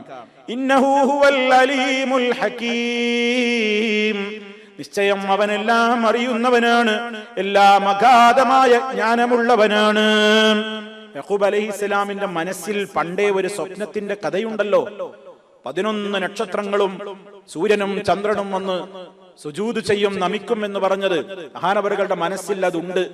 അത് ഏതെങ്കിലും ഒരു കാലത്ത് സംഭവിക്കും. പക്ഷെ എവിടെയാ യൂസുഫ്, എവിടെയാ ബിന്യാമീന്, എന്താണ് സംഭവിച്ചത്, അതൊന്നും അദ്ദേഹത്തിന് അറിയില്ലെങ്കിലും അള്ളാഹുവിന്റെ ആ കൃത്യമായ ഒരു പ്രത്യേകമായ നിലക്കുള്ള സഹായം തനിക്ക് വരും എന്ന ശുഭപ്രതീക്ഷയോടെ ഒട്ടും നിരാശയില്ലാതെ പറയാണ്, റബ്ബ് അവരെ മുഴുവനും എനിക്ക് തന്നേക്കാം, കാരണം അവനെല്ലാം അറിയുന്നവനാണ്, അഗാധജ്ഞാനിയാണ്. എന്നിട്ടും ആ സങ്കടം ഏതായാലും ഒരു മനുഷ്യന്റെ മനസ്സിൽ നിന്ന് വിട്ടുപോകില്ലല്ലോ. വതവല്ല അൻഹും, ആ മക്കളിൽ നിന്ന് ഒരൽപ്പം അടുത്ത ഭാഗത്തേക്ക് മഹാനായ യാക്കൂബ് അലൈഹിസ്സലാം മാറി നിന്നുകൊണ്ട് വഖാല, മഹാനവറുകൾ പറഞ്ഞു, യാ അസഫാ അലാ യൂസുഫ, യൂസുഫിന്റെ കാര്യത്തിൽ എന്റെ സങ്കടമേ എന്ന് പറഞ്ഞുകൊണ്ട് സങ്കടപ്പെടാൻ തുടങ്ങി. വബിയദ്ദത് ഐനാഹു മിനൽ ഹുസ്നി, സങ്കടവും ദുഃഖവും കാരണത്താൽ മഹാനവറുകളുടെ കണ്ണിൽ നിന്ന് കണ്ണുനീരൊഴുകി തുടങ്ങി. അത് നാളുകളായി ഒഴുകുകയാണ്. അവിടുത്തെ ഇരു കണ്ണുകളും വെളുത്തുപോയി. ഫഹുവ കദീം, സങ്കടവും ദുഃഖവും ഉള്ളിൽ ഒതുക്കിക്കൊണ്ട് മഹാനവറുകൾ അങ്ങനെ കഴിയുന്നു. യൂസുഫ് അലൈഹിസ്സലാമിനെ പോലെ സമാനമായൊരു സംഭവമാണല്ലോ ഇപ്പൊ നടന്നത്. അതുകൊണ്ട് ബിന്യാമീനും മറ്റേയാളും നഷ്ടപ്പെട്ടപ്പോ പഴയ ഓർമ്മ വന്നു വാപ്പാക്ക്. അതുകൊണ്ടാണ് യാ അസഫാ അലാ യൂസുഫ് എന്ന് പറയുന്നത്. ഓർമ്മ വന്നു, പഴയ ഓർമ്മ വന്നു. യൂസുഫും പോയല്ലോ, എല്ലാവരും പോയല്ലോ, എന്റെ സങ്കടം എന്നിങ്ങനെ മഹാനവറുകൾ സങ്കടം ഒതുക്കിക്കൊണ്ട് കരയാൻ തുടങ്ങി മഹാനവറുകൾ. ആപത്തും വ്യസനവും സങ്കടവും ഒക്കെ വരുമ്പോ വ്യസനപ്പെടലും കരയലും ഒക്കെ മനുഷ്യന്റെ പ്രകൃതിയാണ്. അതിൽ ആക്ഷേപിക്കാനൊന്നുമില്ല. അതിൽ നിന്ന് മഹാന്മാരായ പ്രവാചകന്മാരും മുക്തരല്ല. അവരും കരയും, അവരും സങ്കടപ്പെട്ടാൽ കരയും, അവരും വിഷമിക്കും. അതവരുടെ മനുഷ്യത്തിന്റെ പ്രകൃതമാണ്. പ്രവാചകന്മാരും അതിൽ നിന്നൊരിക്കലും ഒഴിവാണെന്ന് നമ്മൾ വിചാരിക്കേണ്ടതില്ല. പക്ഷേ അവർക്ക് അള്ളാഹുവിന്റെ പ്രത്യേകമായ കാവല് കിട്ടും. അവർ ക്ഷമകേടിന്റെ വാക്കുകൾ പറയില്ല. വ്യസനപ്പെടലിന്റെയും വേവലാതിയുടെയും നിരാശയുടെയും ഗോഷ്ഠികൾ കാണിക്കില്ല. വികാരപ്രകടനം നടത്തില്ല. അല്ലാഹുവല്ലാത്തവരെ വിളിച്ചു പ്രാർത്ഥിക്കുകയോ അതിന്റെ പേരിൽ ആ രൂപത്തിലുള്ള മേഖലകളിലേക്ക് തിരിഞ്ഞുകൊണ്ട് അള്ളാഹുവിലുള്ള തവക്കുൽ നഷ്ടപ്പെടുത്തുകയോ ഒന്നും അവർ ചെയ്യൂല. ഇതൊക്കെയാണ് ആക്ഷേപാർഹമായ കാര്യങ്ങൾ. എന്നാൽ മഹാനായ പ്രവാചകൻ കരഞ്ഞു. കരയുക എന്നത് നല്ല റഹ്മത്തുള്ള ഖൽബിന്റെ ലക്ഷണമാണ്. അതുകൊണ്ടല്ലേ മഹാനായ നബി സല്ലല്ലാഹു അലൈഹി വസല്ലമിന്റെ പൊന്നോമന പുത്രൻ ഇബ്രാഹിം എന്ന കുഞ്ഞ് മരണത്തിന്റെ വേദനയിൽ പടഞ്ഞ് ആ കുട്ടി മരിക്കുന്ന വേളയിൽ മരണം നടന്നുവെന്നുറപ്പായപ്പോൾ നബി സല്ലല്ലാഹു അലൈഹി വസല്ലം അതാ കരയുകയാണ്. അവിടുത്തെ കണ്ണുകളിൽ നിന്ന് കണ്ണുനീരിങ്ങനെ ഒലിച്ചിറങ്ങുകയാണ്. ആ സമയത്ത് സഹാബിമാര് ചോദിക്കുകയാണ്, പ്രവാചകരെ അങ്ങൊന്നും കരയുകയാണോ? ക്ഷമ പഠിപ്പിച്ച, സഹനം പഠിപ്പിച്ച നേതാവല്ലേ അങ്ങ്, താങ്കളും കരയുകയാണോ എന്ന് ചോദിച്ചപ്പോൾ നബി സല്ലല്ലാഹു അലൈഹി വസല്ലം പഠിപ്പിച്ചു, ഇന്നൽ ഐന തദ്മഉ, കണ്ണിൽ നിന്ന് കണ്ണുനീരൊഴുകും, വൽ ഖൽബു യഹ്സനു, ഹൃദയത്തിൽ നല്ല ദുഃഖവും ഉണ്ടാകും. പക്ഷേ വലാ നഖൂലു ഇല്ലാ മാ യർദാ റബ്ബുനാ, നമ്മുടെ റബ്ബ് തൃപ്തിപ്പെടുന്ന വാക്കല്ലാതെ നമ്മൾ പറയൂല. വഇന്നാ ബിഫിറാഖിക യാ ഇബ്രാഹീമു ലമഹ്സൂനൂൻ, മോനെ ഇബ്രാഹിമേ നിന്റെ വേർപാടിൽ ഞങ്ങൾ ദുഃഖിതര് തന്നെ. കരയാന്നുള്ളത് റഹ്മത്തിന്റെ ഒരു അടയാളമാണ്. കരയ അത് സ്വാഭാവികമാണ്. നബിയും കരഞ്ഞു, യാക്കൂബ് അലൈഹിസ്സലാം കരഞ്ഞു. പക്ഷേ സങ്കടവും വിഷമൊക്കെ വരുമ്പോ കരയും. അതിലപ്പുറമുള്ള വികാരപ്രകടനങ്ങൾ നടത്തി മാറത്തടിച്ച്, അതല്ലെങ്കിൽ മറ്റേ രൂപത്തിലുള്ള ശരീരത്തിന്റെ ഏതെങ്കിലും ഭാഗത്ത് അടിക്കുകയോ മാറുപിളർത്തുകയോ വസ്ത്രം കീറുകയോ അതല്ലെങ്കിൽ ഏതെങ്കിലും രൂപത്തിൽ അത്തരത്തിലുള്ള മോശമായ വികാരപ്രകടനങ്ങൾ നടത്തുകയോ ഒക്കെ ചെയ്യുന്നൊരു തെറ്റാണ്. അട്ടഹസിച്ച് കരയുന്നൊരു തെറ്റാണ്. അവസരത്തിൽ ദുഃഖം മനുഷ്യ സഹജമാണ്, അത് പ്രവാചകന്മാർക്കുമുണ്ട്. അതാണ് ഇവിടെ യാക്കൂബ് അലൈഹിസ്സലാം യൂസുഫ് അലൈഹിസ്സലാമിന്റെ കാര്യവും മക്കളെ കാര്യവും ഓർത്തുകൊണ്ട് കരയുകയാണ്. കരഞ്ഞ് കരഞ്ഞ് അദ്ദേഹത്തിന്റെ കണ്ണിന്റെ കാഴ്ച പോലും നഷ്ടപ്പെടുമാറ് മഹാനവറുകൾ സങ്കടപ്പെട്ടു. ഈ അവസരത്തിൽ പിതാവിന്റെ ദുഃഖവും വ്യസനവും കണ്ട മക്കൾക്ക് മനസ്സിന് അലിവ് തോന്നിയിട്ട് ഒരു ബാപ്പാനോട് പറയാണ്, قالوا تالله تفتأ تذكر يوسف حتى تكون حرضا أو تكون من الهالكين. അവർ പറഞ്ഞു, തല്ലാഹി, അല്ലാഹുവിനെ തന്നെയാണ് സത്യം, തഫ്തഉ തദ്കുറു യൂസുഫ്, നിങ്ങൾ ഇങ്ങനെ യൂസുഫിനെ ഓർത്തുകൊണ്ട് കാലം കഴിക്കല്ലേ. നിങ്ങൾ ഇങ്ങനെ യൂസുഫിന്റെ കാര്യം ഓർത്തിട്ട് ഇങ്ങനെ വിഷമത്തിലായിക്കൊണ്ടേ ഇരിക്കുകയാണ്. ബാപ്പ, നിങ്ങൾ മരിക്കാറായി തീരുന്ന ഒരവസ്ഥയിലേക്ക് എത്തുകയാണ്. നിങ്ങൾ ഇങ്ങനെ സങ്കടപ്പെടല്ലേ, ഉപ്പ പൊന്നുപ്പ ഇങ്ങനെ വിഷമിക്കല്ലേ, നിങ്ങൾ ഇങ്ങനെ മരിക്കാനാകുന്ന ഒരവസ്ഥ. ഔതകൂന മിനൽ ഹാലിക്കീന, നിങ്ങൾ നശിച്ചു പോകും, മരിക്കന്നെ ചെയ്യും. ഈ രൂപത്തിൽ നിങ്ങൾ മുന്നോട്ട് പോയാൽ എന്താ നിങ്ങളുടെ അവസ്ഥ? ഒന്ന് ക്ഷമിക്കൂ ഉപ്പ എന്നിങ്ങനെ അവര് പിതാവിന്റെ അവസ്ഥയൊക്കെ കണ്ടിട്ട് ഉപദേശിക്കാൻ. ആ സമയത്ത് യാക്കൂബ് അലൈഹിസ്സലാം മക്കളോട് പറയാണ്, ഖാല ഇന്നമാ അശ്കൂ ബസ്സീ വഹുസ്നീ ഇലല്ലാഹ് വഅഅലമു മിനല്ലാഹി മാ ലാ തഅലമൂൻ. ഇന്നമാ അശ്കൂ ബസ്സീ വഹുസ്നീ ഇലല്ലാഹ്, ഞാൻ എന്റെ സങ്കടവും എന്റെ ദുഃഖവും എന്റെ പ്രയാസങ്ങളും ഒക്കെ അല്ലാഹുവോടാ പറയുന്നത്, നിങ്ങളോട് ആരോടും ഞാൻ പറയുന്നില്ല. എന്റെ സങ്കടവും എന്റെ വിഷമവും എന്റെ പ്രയാസവും ഒക്കെ ഞാൻ ആവലാതിപ്പെടുന്നത് അല്ലാഹുവിലേക്ക് മാത്രമാണ്.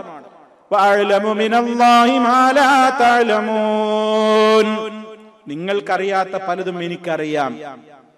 കാരണം മഹാനവറുകളുടെ മനസ്സിൽ ഉണ്ടല്ലോ ആ സ്വപ്നവും അതുപോലെ തന്നെ. പക്ഷെ എന്താ സംഭവിച്ചു എന്നൊന്നും അറിയില്ല.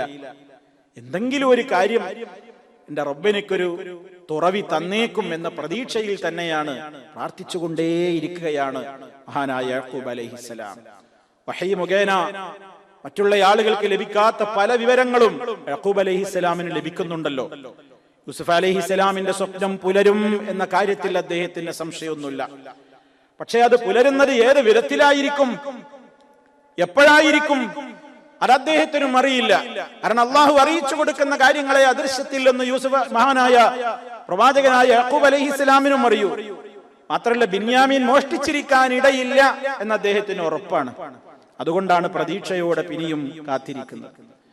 അവസാനം പിന്നെയും മക്കളോട് പറയാണ്, മക്കളെ നിങ്ങൾ ഇങ്ങനെ ഇരിക്കല്ലേ, നിങ്ങൾ ഇവിടെ തന്നെ ഇങ്ങനെ ഇരിക്കല്ലേ. 3 ആളെ നമുക്ക് കിട്ടാനില്ലേ? യൂസുഫുണ്ട്, ബിന്യാമീനുണ്ട്, മൂത്ത സഹോദരനുണ്ട്. അദ്ദേഹത്തിന്റെ ആ മനസ്സിന്റെ ആശ വെച്ചുകൊണ്ട് പിന്നെയും പറയുന്നത് നോക്കൂ. യാ ബനി യദ്ഹബൂ ഫതഹസ്സസൂ മിൻ യൂസുഫ വഅഖീഹി വലാ തയഅസൂ മിൻ റൗഹില്ലാഹ് ഇന്നഹു ലാ യയഅസു മിൻ റൗഹില്ലാഹി ഇല്ലൽ ഖൗമുൽ കാഫിറൂൻ. യാ ബനി, എന്റെ മക്കളെ, ഇദ്ഹബൂ, നിങ്ങൾ പോകൂ, നിങ്ങൾ ഈജിപ്തിലേക്ക് ചെല്ല്. ഫതഹസ്സസൂ മിൻ യൂസുഫ വഅഖീഹി, യൂസുഫിനെയും അവന്റെ സഹോദരനെയും നിങ്ങളൊന്ന് അന്വേഷിച്ചു അറിയൂ. കണ്ടോ, യൂസുഫിനെയും സഹോദരനെയും നിങ്ങൾ അന്വേഷിക്കൂ, അവിടെ ചെല്ലൂ, നിരാശപ്പെടല്ലേ. വലാ തയഅസൂ മിർ റൗഹില്ലാഹ്, അല്ലാഹുവിന്റെ കാരുണ്യത്തിൽ നിന്ന് നിങ്ങൾ ആശ മുറിഞ്ഞു പോകരുത്. ഇനിയൊക്കെ അത് പോയിട്ടെന്താ കാര്യം എന്ന് നിങ്ങൾക്ക് തോന്നരുത്. ഇന്നഹു, കാരണം, ലാ യയഅസു മിർ റൗഹില്ലാഹ്, അല്ലാഹുവിന്റെ കാരുണ്യത്തിൽ നിന്ന് ആശ മുറിയുന്നതല്ല, ഇല്ലൽ ഖൗമുൽ കാഫിറൂൻ, സത്യനിഷേധികളായ ജനതക്ക് മാത്രമേ അള്ളാന്റെ കാരുണ്യത്തെക്കുറിച്ച് നിരാശയുണ്ടാവുകയുള്ളൂ. നിങ്ങൾക്കത് ഉണ്ടാകരുത്. കാഫിരീങ്ങൾക്ക് മാത്രമാണ്, നിഷേധികൾക്ക് മാത്രമാണ് അള്ളാഹ് സഹായിക്കൂല, ഞാൻ എന്നും ഇങ്ങനെ തന്നെയാണ്, എന്റെ കഷ്ടപ്പാട് തീരൂല, എന്റെ പ്രയാസങ്ങൾ തീരൂല, എനിക്കെന്നും ഇങ്ങനെ തന്നെയാണ് എന്നൊക്കെയുള്ള ആ രൂപത്തിൽ അള്ളാഹിനെ കുറിച്ചുള്ള ഒരു മോശപ്പെട്ട ചിന്ത, ഒരു സൂഅന്നെ, ഒരു തെറ്റായ ചിന്ത, അത് നിഷേധികൾക്കേ ഉണ്ടാകൂ. മുഅ്മിനീങ്ങൾക്ക് എപ്പോഴും അള്ളാഹിനെ കുറിച്ച് നല്ല വിചാരം ഉണ്ടാകും. അതുകൊണ്ട് നിങ്ങൾ ആശ മുറിഞ്ഞു പോകരുത്. പരിശുദ്ധ ഖുർആൻ പലയിടത്തും പറഞ്ഞൊരു കാര്യമാണ്, ആശ മുറിയാൻ പാടില്ല. എത്ര വലിയ പ്രതിസന്ധിയിൽ അകപ്പെട്ടാലും കരകയറ്റില്ല എന്ന് ഒരാൾക്കും തോന്നാൻ പാടില്ല. അത് കാഫിറിന്റെ സ്വഭാവമാണ്. മുഅ്മിനിന് എപ്പോഴും പ്രതീക്ഷ ഉണ്ടാവണം. എന്ത്? ഇന്ന മഅൽ ഉസ്രി യുസ്റാ, ഏത് ഞെരുക്കത്തിന്റെയും കൂടെ എളുപ്പങ്ങൾ വരാനുണ്ട്. ആ ഒരു പ്രതീക്ഷ നമുക്കൊക്കെ വേണം. സാന്ദർഭികമായി നമ്മൾ ഇതിൽ ഈ വാചകത്തിൽ നിന്നത് മനസ്സിലാക്കണം. നബി സല്ലല്ലാഹു അലൈഹി വസല്ലം പഠിപ്പിച്ചിട്ടുണ്ട്, അന ഇൻദ ളന്നി അബ്ദി ബി, എന്റെ അടിമ, അള്ളാഹു അറിയിക്കുകയാണ്, എന്റെ അടിമ എന്നെ കുറിച്ച് എങ്ങനെയാണോ വിചാരിക്കുന്നത് അതുപോലെയാണ് ഞാൻ അവനോട് ഇടപെടുക. എന്റെ റബ്ബ് എനിക്ക് സഹായം തരുമെന്നാണോ? എന്നാ സഹായിക്കും. സഹായിക്കൂല എന്നാണോ? സഹായിക്കൂല. അപ്പൊ അള്ളാഹിനെ കുറിച്ച് എപ്പോഴും നല്ല ചിന്ത വേണം. മരിക്കുവോളം, മരണ നേരത്തും വേണം, എന്റെ റബ്ബ് എനിക്ക് പുറത്തു തരും, എന്റെ റബ്ബ് എന്നെ കൈവടിയില്ല എന്നിങ്ങനെ നല്ല പ്രതീക്ഷ റബ്ബിനെ കുറിച്ച് എപ്പോഴും വേണം. അതുകൊണ്ടാണ് അല്ലാഹു തആല അറിയിച്ചത്, ഖുൽ, പ്രവാചകരെ പഠിപ്പിക്കൂ, യാ ഇബാദിയല്ലദീന അസ്റഫു അലാ അൻഫുസിഹിം ലാ തഖ്നതു മിർ റഹ്മത്തില്ലാഹ് ഇന്നല്ലാഹ യഗ്ഫിറുദ് ദുനൂബ ജമീആ. എന്റെ അടിമകളോട് പറയൂ പ്രവാചകരെ, സ്വന്തം ദേഹങ്ങളോട് കണക്കല്ലാത്ത അക്രമങ്ങൾ പ്രവർത്തിച്ച് പാപത്തിൽ മുങ്ങിക്കുളിച്ച എന്റെ അടിമകളാണെങ്കിലും അവരോടും പറയൂ പ്രവാചകരെ, ലാ തഖ്നതു മിർ റഹ്മത്തില്ലാഹ്, അല്ലാഹുവിന്റെ കാരുണ്യത്തിൽ നിന്ന് നിങ്ങൾ ഒരിക്കലും ആശ മുറിയരുത്. ഇന്നല്ലാഹ യഗ്ഫിറു ദുനൂബ ജമീഅ, നിശ്ചയം അല്ലാഹു എല്ലാ പാപങ്ങളും പൊറുക്കും. നമ്മൾ അല്ലാഹുവോട് തൗബ ചെയ്യുമ്പോൾ നമ്മളെ മനസ്സിലുണ്ടാവേണ്ട വിചാരമാണ്, ഏത് കൊടും ഭീകരനാവട്ടെ, ഏത് പാപിയാകട്ടെ, മനസ്സറിഞ്ഞ് റബ്ബിലേക്ക് അങ്ങ് മടങ്ങി അല്ലാഹ് അത് കബൂലാക്കുകയാണെങ്കിൽ അവന്റെ പാപം പൊറുക്കപ്പെടുമെന്ന കാര്യത്തിൽ സംശയമില്ല. പൊറുക്കൂലാന്ന് ഒരാളെ കുറിച്ചും പറയാൻ പാടില്ല. അവനോടൊന്നും അല്ലാഹ് പൊറുക്കൂലാന്ന് ഒരാളെ കുറിച്ച് നമുക്ക് പറയാൻ പാടില്ല. അല്ലാഹു തആല പറഞ്ഞത് എന്താണ്?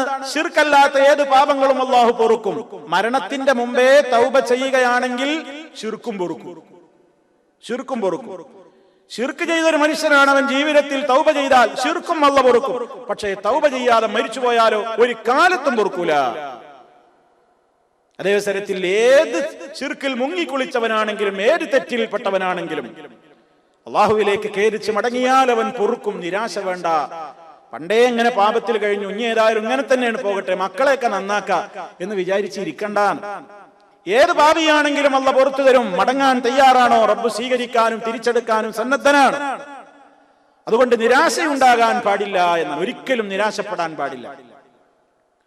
മലക്കുകൾ വന്നിട്ട് ലൂത്ത് അലൈഹിസ്സലാമിന്റെ നാട്ടിലേക്ക് പോകും വഴിയിൽ ഇബ്രാഹിം നബി അലൈഹിസ്സലാമിന്റെ വീട്ടിൽ അതിഥികൾ കയറി വന്നിട്ട് സന്തോഷ വാർത്ത അറിയിച്ചല്ലോ, ഒരു കുഞ്ഞുണ്ടാകാൻ പോകുന്നു. ആ സമയത്ത് ഇബ്രാഹിം നബി അലൈഹിസ്സലാം പറഞ്ഞില്ലേ, കിഴവയാ എനിക്കൊരു കുഞ്ഞുണ്ടാവുകയെ. ആ സമയത്ത് എന്താ മലക്കുകൾ ഇബ്രാഹിം അലൈഹിസ്സലാമിനോട് പറഞ്ഞ വാചകം, ഖാലൂ ബശ്ശർനാക ബിൽ ഹഖ് ഫലാ തകും മിനൽ ഖാനിതീൻ. യാഥാർത്ഥ്യമുള്ള കാര്യത്തെക്കുറിച്ചാ നിങ്ങളോട് ഞങ്ങൾ സുവിശേഷം പറഞ്ഞത്. ആകയാൽ നിങ്ങൾ നിരാശപ്പെടുന്നവരുടെ കൂട്ടത്തിൽ ഉൾപ്പെട്ടു പോകരുത്. ആ സമയത്ത് ഇബ്രാഹിം നബി അങ്ങോട്ട് പഠിപ്പിച്ചു കൊടുക്കുകയാണ്. ഇബ്രാഹിം നബി അതിന് മറുപടി അങ്ങോട്ട് പഠിപ്പിച്ചു കൊടുത്തത് എന്താ? ഖാല വമൻ യഖ്നതു മിർ റഹ്മതി റബ്ബിഹി ഇല്ലാ ദ്ദാല്ലൂൻ. എനിക്ക് നിരാശയൊന്നുമില്ല. കാരണം വമൻ യഖ്നതു മിർ റഹ്മതി റബ്ബിഹി, തന്റെ യജമാനനായ റബ്ബിന്റെ കാരുണ്യത്തിൽ നിന്ന് നിരാശപ്പെടുകയില്ല. ഇല്ലാ ദ്ദാല്ലൂൻ, വഴിവിഴച്ചവരല്ലാതെ നിരാശപ്പെടുമോ? എനിക്കതുകൊണ്ട് നിരാശയില്ല. അത്ഭുതാണ് എന്നർത്ഥം. നിരാശയൊന്നുമില്ല എന്നാണ് മഹാനവറുകളും മറുപടി പറഞ്ഞത്.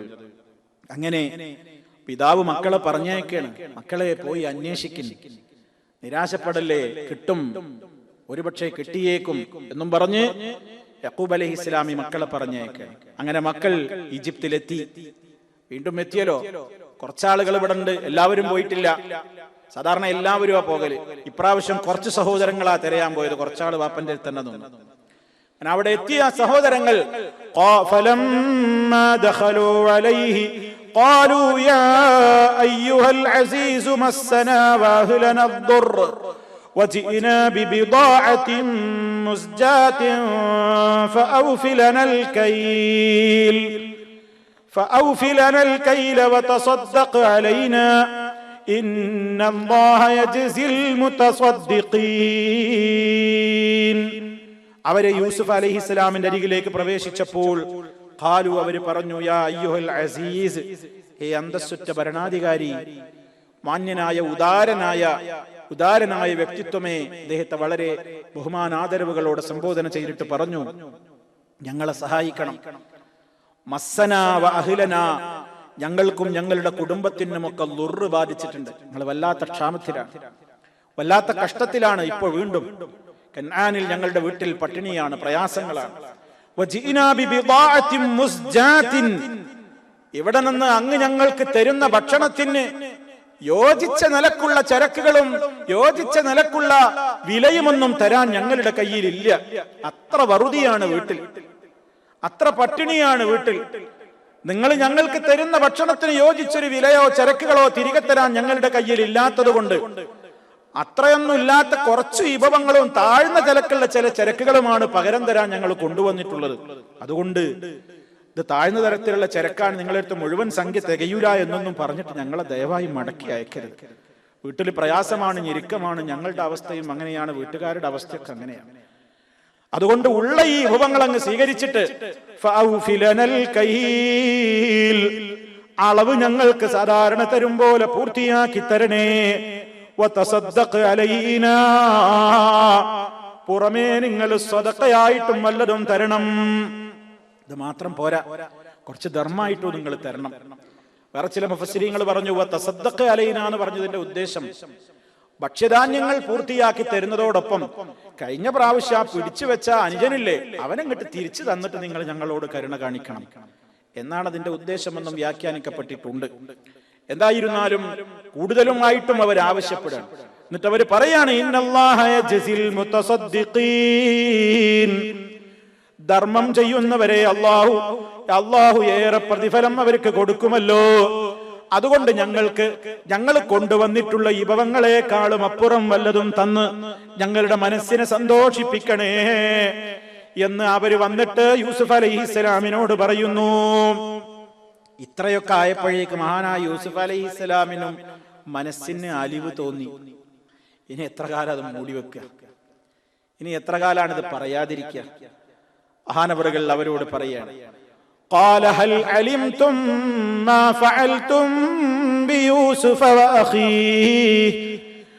فعلتم بيوسف وأخيه إذ أنتم جاهلون قالوا أئنك لأنت يوسف قال أنا يوسف وهذا أخي قد من الله علينا إنه من يتق ويصبر فإن الله لا يضيع أجر المحسنين. യൂസുഫ് അലൈഹിസ്സലാം ചോദിച്ചു ആ സമയത്ത്, ഹൽ അലിംതും, നിങ്ങൾക്ക് വല്ല അറിവുമുണ്ടോ? മാ ഫഅൽതും ബിയൂസുഫ വഅഖീ, യൂസുഫിനെ കൊണ്ടും അവന്റെ സഹോദരനെ കൊണ്ടും നിങ്ങൾ ചെയ്ത പ്രവൃത്തി നിങ്ങൾക്ക് ഓർമ്മയുണ്ടോ? നിങ്ങൾക്ക് വല്ല അറിവുമുണ്ടോ നിങ്ങൾ യൂസുഫിനെ എന്താണ് ചെയ്തതെന്ന്? അപ്പൊ അന്നും യൂസുഫിനെയും കൂടെ പീഡനങ്ങൾ ബിന്യാമീനോടും കാണിച്ചിട്ടുണ്ടെന്നാണ് മനസ്സിലാകുന്നത്. അതുകൊണ്ട് ആ ചോദ്യം യൂസുഫിനോടും അവന്റെ സഹോദരനോടും നിങ്ങൾ ചെയ്തിരുന്ന പ്രവൃത്തി നിങ്ങൾക്ക് അറിയാമോ?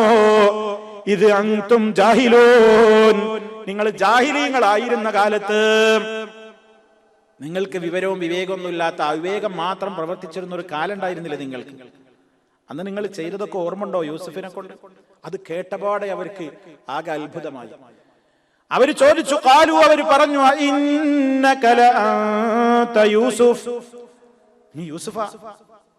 നീ തന്നെയാണോ യൂസുഫ്? അവർക്ക് അത്ഭുതത്തോടുകൂടെ അവർ ചോദിക്കല്ല, അൻത യൂസുഫ്, താങ്കൾ യൂസുഫ് തന്നെയാണോ? ആ സമയത്ത് മഹാനവറുകൾ പറഞ്ഞു, ഖാല അന യൂസുഫ്, അതേ ഞാൻ യൂസുഫ് തന്നെയാണ്. വഹാദാ അഖീ, ഇതെന്റെ ഉമ്മയൊത്ത സഹോദരനുമാണ്.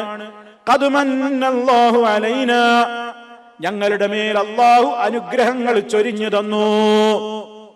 റബ്ബ് ഞങ്ങളുടെ മേൽ അനുഗ്രഹങ്ങൾ ചൊരിഞ്ഞു തന്നതാണ്. കാരണം മഹാനവറുകളെ സംബന്ധിച്ചിടത്തോളം അദ്ദേഹത്തിന്റെ ജീവിതത്തിൽ ഉണ്ടായതൊക്കെ പ്രയാസങ്ങളായിരുന്നുവെങ്കിലും അതൊക്കെ വമ്പിച്ച വിജയത്തിലേക്കാണ് എത്തിച്ചത്. കിണറ്റിൽ കൊണ്ടുപോയി ഇട്ടത് യാത്രക്കാർക്ക് കിട്ടാൻ നിമിത്തമായി. യാത്രക്കാർക്ക് ആവശ്യം തോന്നാതെ മാർക്കറ്റിൽ അടിമച്ചന്തയിൽ പോയി വിൽപ്പന നടത്തിയത് ഏറെ ഉപകാരമായി. വാങ്ങിയതൊരു സാധാരണക്കാരനല്ലാതെ രാജ്യത്തിന്റെ ഭരണാധികാരിയായത് കൊട്ടാരത്തിലെത്താനും കാരണമായി.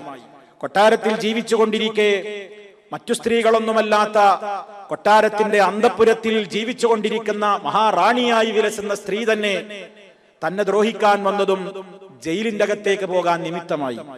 ജയിലിൽ താമസിച്ചത്, ജയിലറയിലുള്ള സഹപാഠികൾ സ്വപ്നം കണ്ടത്, വ്യാഖ്യാനം ചോദിച്ചത്, അവര് പുറത്തേക്ക് പോയി തിരികെ വന്ന് വീണ്ടും രാജാവിന്റെ സ്വപ്നത്തിന് വിശദീകരണം ചോദിക്കാനും നിമിത്തമായി. ആ വ്യാഖ്യാനം രാജഭരണത്തിന്റെ ദർബാറിലേക്ക് ഭക്ഷ്യധാന്യ വകുപ്പ് കൈകാര്യം ചെയ്യുന്ന ധനവകുപ്പിന്റെ മന്ത്രിയായിട്ട് നിയമിതനാകുന്നിടത്തോളം കാര്യങ്ങൾ എത്തി. അതൊക്കെ കഴിഞ്ഞ് നിങ്ങൾ എന്റെ അടുക്കലേക്ക് ഭക്ഷണത്തിന് വേണ്ടി വന്നതും എന്റെ സഹോദരനെ കാണാൻ എനിക്ക് നിമിത്തമായി. ആ സഹോദരനെ കണ്ടപ്പോൾ പാനപാത്രം അദ്ദേഹത്തിന്റെ സഞ്ചിയിൽ വെക്കാൻ എനിക്ക് എന്റെ റബ്ബ് തോന്നിച്ചതും അവനെ ഇവിടെ പിടിച്ചു വെക്കാൻ എനിക്ക് നിമിത്തമായി. അവനെ ഇവിടെ പിടിച്ചു വെച്ചപ്പോൾ നിങ്ങൾ വീണ്ടും കരഞ്ഞുകൊണ്ട് നാട്ടിലേക്ക് മടങ്ങിപ്പോയി. ബാപ്പയുടെ പ്രത്യേകമായ വിവരങ്ങൾ വന്നു പറഞ്ഞപ്പോൾ നിങ്ങളെ കൂടി എന്റെ മുമ്പിലേക്ക് മുഴുവനായി എത്തിച്ച് എന്റേതായ പ്രത്യേകമായ രൂപത്തിലുള്ള ആ കാര്യം എന്താണെന്ന് നിങ്ങളുടെ മുമ്പിൽ പറയാനും എല്ലാം നിമിത്തമായി അള്ളാഹു ഞങ്ങളോട് ചെയ്ത കാരുണ്യമാണിതൊക്കെ. ഖദ് മന്നല്ലാഹു അലൈനാ, ഖദ് മന്നല്ലാഹു അലൈനാ, അള്ളാഹു ഞങ്ങളോട് അനുഗ്രഹം ചെയ്തിരിക്കുന്നു. എന്നിട്ടൊരു തത്വം പറയാണ്, ഇന്നഹു മൻ യത്തഖി വയസ്ബിർ ഫഇന്നല്ലാഹ ലാ യുദിഉ അജ്റൽ മുഹ്സിനീൻ. നിശ്ചയമായും ആര് അല്ലാഹുവിന് തൃപ്തിയില്ലാത്ത കാര്യങ്ങൾ ജീവിതത്തിൽ വരാതെ സൂക്ഷിക്കുന്നുവോ, വയസ്ബിർ അല്ലാഹുവിന്റെ തീരുമാനങ്ങളും ഖളാ ഖദറിലും ആര് സഹിക്കുകയും ചെയ്യുന്നുവോ, ഫഇന്നല്ലാഹ എങ്കിൽ അല്ലാഹു ലാ യുദിഉ അജ്റൽ മുഹ്സിനീൻ. നന്മ ചെയ്യുന്നവർക്ക് ഒരിക്കലും അല്ലാഹു പ്രതിഫലം പാഴാക്കൂല.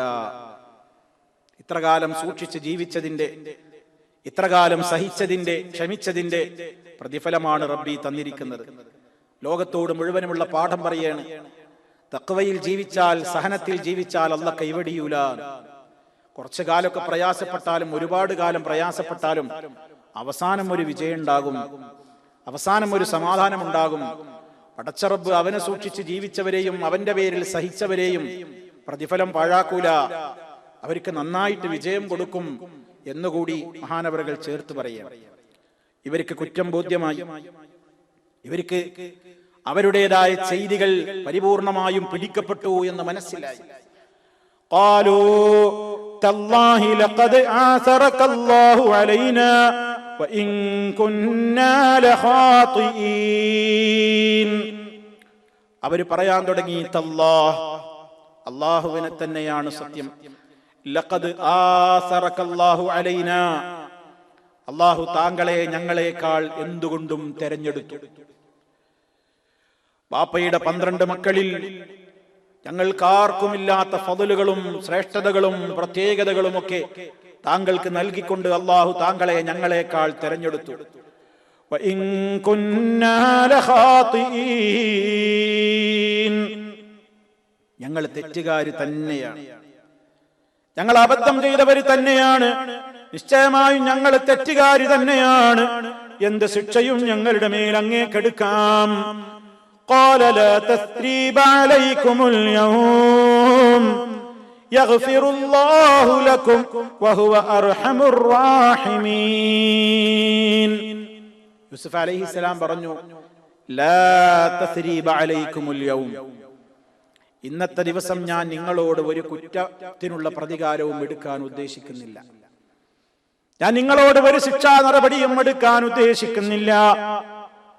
ഞാൻ നിങ്ങളോട് ഏതെങ്കിലും നിലക്ക് നിങ്ങൾ ചെയ്തതിന്റെ പേരിൽ പരിഭവിക്കാനോ ആ രൂപത്തിൽ നിങ്ങളോട് പെരുമാറാനോ ഇന്നത്തെ ദിവസം ഞാൻ ഉദ്ദേശിക്കുന്നില്ല. യഗ്ഫിറുല്ലാഹു ലക്കും, അല്ലാഹ് നിങ്ങൾക്ക് പുറത്തു തരട്ടെ.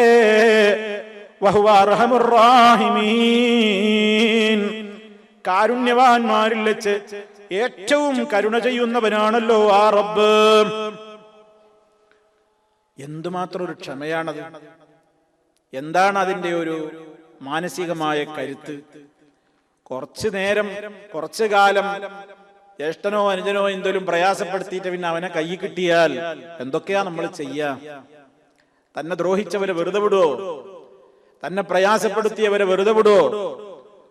കൊല്ലങ്ങളോളമായി പീഡനങ്ങൾ തുടർന്നു, കൊല്ലാൻ വേണ്ടി കൊണ്ടുപോയി, എല്ലാ അർത്ഥത്തിലും ചെയ്തു. അവസാനം പക തീരാഞ്ഞിട്ട് ഈ രാജ്യം ഭരിച്ചുകൊണ്ടിരിക്കുമ്പോ വർഷങ്ങൾ കഴിഞ്ഞിട്ട് പോലും പക മനസ്സെന്ന് പോകാതെ ഇവൻ കള്ളനാനും പറഞ്ഞു. അതൊക്കെ ചെയ്ത സഹോദരങ്ങളാണ് ഈ മുന്നിൽ വന്ന് നിൽക്കുന്നത്. അവരൊക്കെ കുറ്റം ഏറ്റെടുത്തു, ബോധ്യമായി അവർക്ക്. അപ്പോഴും മഹാനായ പ്രവാചകൻ പറയാണ്, ലാ തസ്രീബ അലൈക്കുമുൽ യൗം, ഞാൻ നിങ്ങളോടൊരു പ്രതികാരവും എടുക്കുന്നില്ല, അല്ലാഹ് നിങ്ങൾക്ക് പുറത്തു തരട്ടെ. എന്തൊരു ശുദ്ധമായ മനസ്സ്, എന്തൊരു വിശാലമായ ഖൽബ്! അല്ലാഹ് നിങ്ങൾക്ക് പുറത്തു തരട്ടെ. വഹുവ അർഹമുർ റഹീമീൻ, അവർക്ക് വേണ്ടി പ്രാർത്ഥിക്കുക കൂടി ചെയ്യണം, അതങ്ങൾക്ക് പുറത്തു തരട്ടെ. മഹാനായ പ്രവാചകൻ നബി സല്ലല്ലാഹു അലൈഹി വസല്ലമിന്റെ ചരിത്രത്തിലും അവിടുന്ന് ഈ സംഭവം അനുസ്മരിച്ചിട്ടുണ്ടല്ലോ.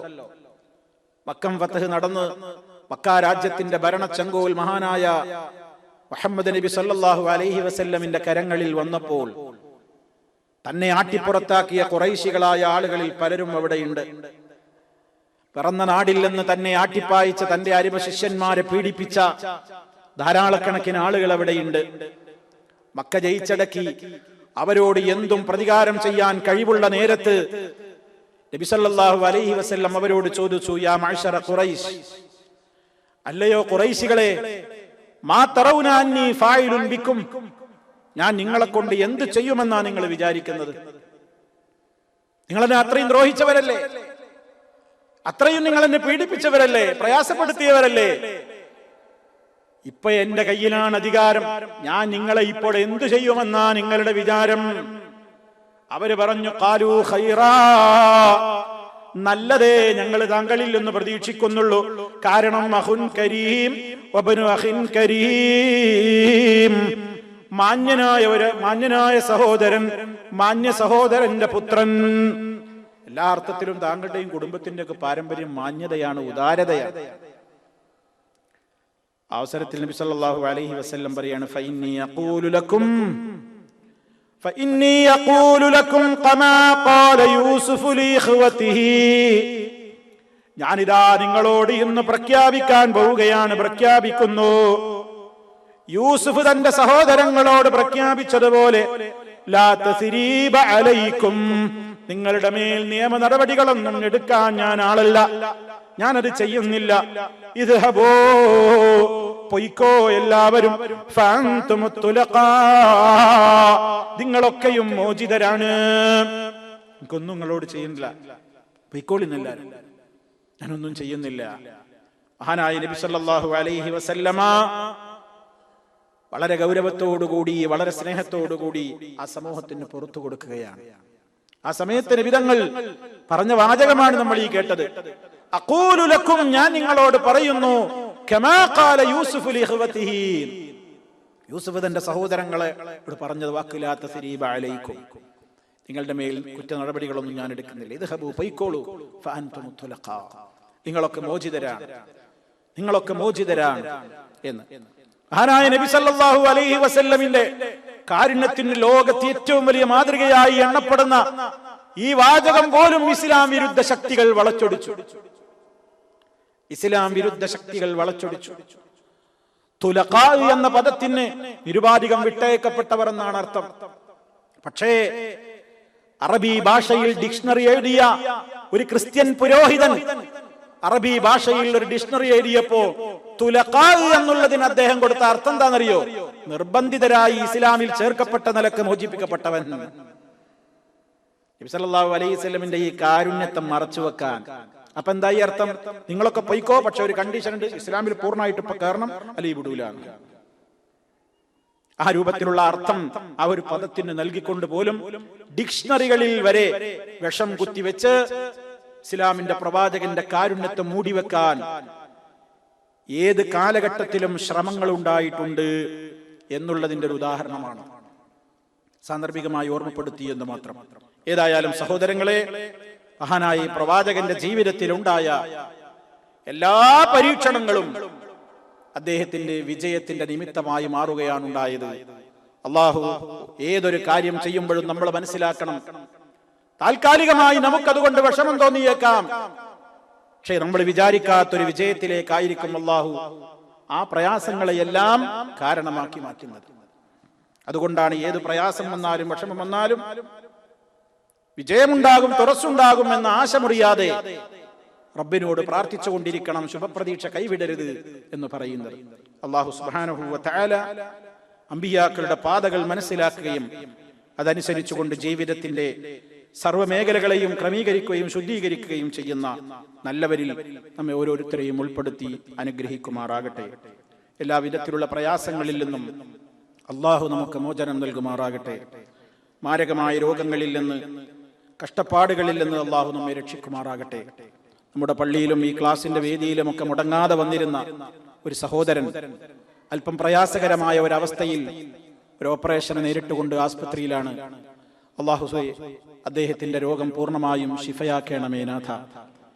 അദ്ദേഹത്തിനും ഞങ്ങൾക്കും സഹിക്കാനാവാത്ത പരീക്ഷണങ്ങൾ തരാതെ ഞങ്ങളെ രക്ഷിക്കണമേ നാഥ. എല്ലാ വിധത്തിലുള്ള വേദനകളിൽ നിന്നും അദ്ദേഹത്തിന് മോചനം നൽകണേ നാഥ.